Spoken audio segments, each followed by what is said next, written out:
Shalom, puji Tuhan, Bapak Ibu, kita sudah ada di akhir pekan. Kita bersyukur, mari kita akan renungkan firman Tuhan. Bapa di sorga, terima kasih Engkau sudah menyertai kami sampai di akhir pekan ini.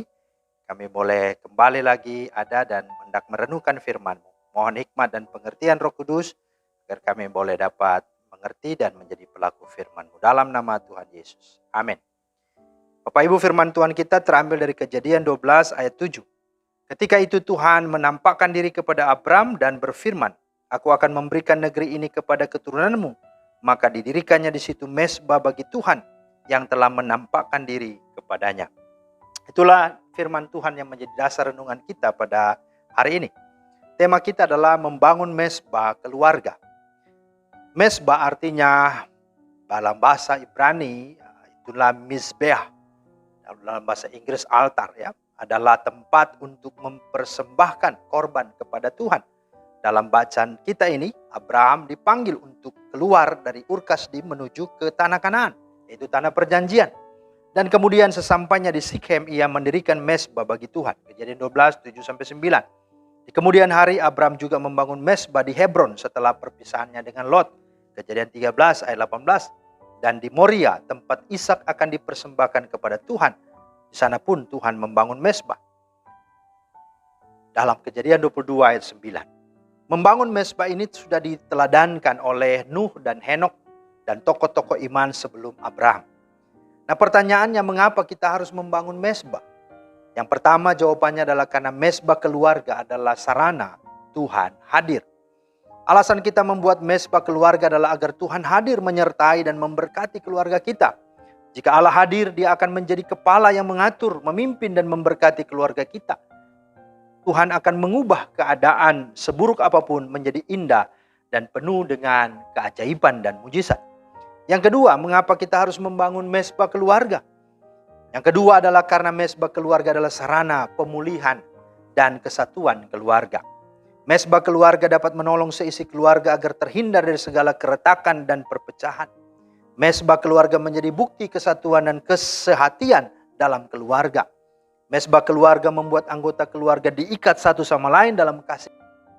Bila ada perselisihan sesama anggota keluarga, maka ibadah atau mezbah keluarga mempercepat pemulihan dan pendamaian.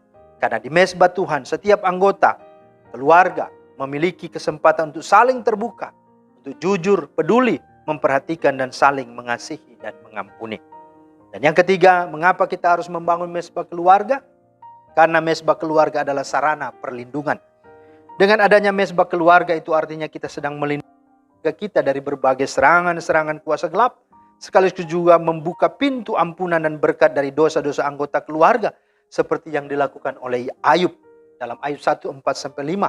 Di sana dikatakan dia mempersembahkan korban pagi-pagi hari karena dia ingin supaya anak-anaknya, dia tidak tahu apakah mereka telah berbuat dosa, dan dialah yang datang memohon pengampunan Tuhan dan mempersembahkan korban kepada Tuhan.